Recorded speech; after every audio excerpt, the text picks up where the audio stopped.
Theodor Adorno, en el pasaje La educación después de Auschwitz, plantea que la sociedad contemporánea está enajenada, cosificada, lo cual naturalmente desencadena en la barbarie, en una insensibilidad e inhumanidad generalizadas. Esto da lugar a masacres, suicidios, genocidios, entre otros, es decir, la misma sociedad, por su forma de operar, estalla, por la presión a la que se somete a sus integrantes, naturalmente se rebosa, desencadena en estos fenómenos como si fuera un grito desesperado. La sociedad reprime, moldea para la frialdad, para la insensibilidad, y esto se transforma en furia que es descargada, reflejada en este tipo de eventos lamentables. Es decir, según Adorno, más que no sentir, lo que hay es un desespero, una energía reprimida en el fondo. La sociedad educa, la pérdida de la conciencia propia. Adorno habla de este fenómeno en dos sentidos. Por un lado dice que los sentimientos humanos como la angustia no desaparecen, sino que son reprimidos y alejados de la conciencia, lo cual se torna como una copa que gota a gota se va llenando hasta rebosarse, estallar, pero dentro de la sociedad inconscientemente. Por otro lado, la sociedad opera como por suerte de una lista de chequeo sobre las cosas que están bien y las que están mal, entre comillas, de las cuales el mismo maestro es preso por momentos. Es una especie de rigor desmedido para moldear al hombre hacia su perfeccionamiento, entre comillas.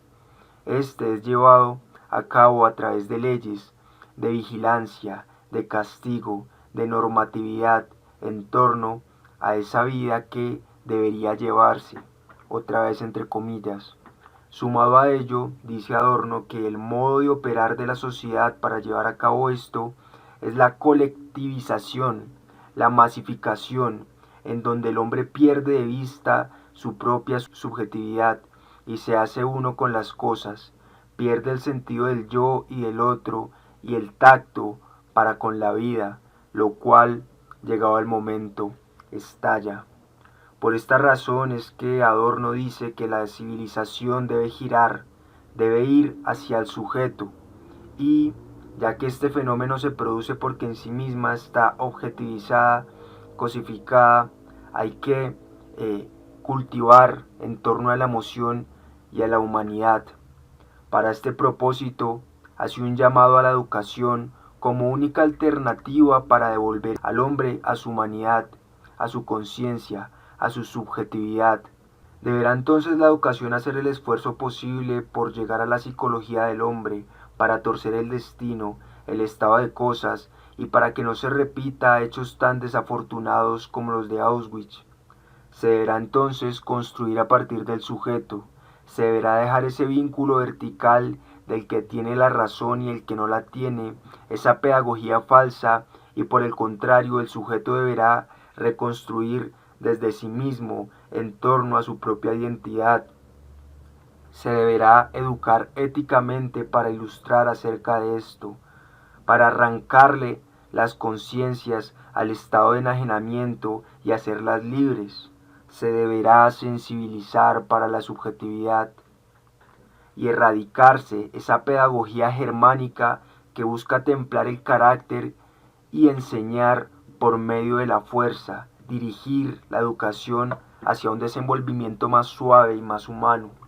Se deberá dejar de intentar matarle la sensibilidad a las personas por medio del rigor, porque ello desencadena en que no sientan también el dolor ajeno. Se deberá dejar fluir este tipo de emociones humanas como la angustia y permitir que surjan, que sean, para que esta misma no se descargue después en los otros a modo de violencia. Y también, por último, no se debe permitir que la educación masifique, sino que deberá cultivar en torno a que seamos auténticos, a que seamos autónomos.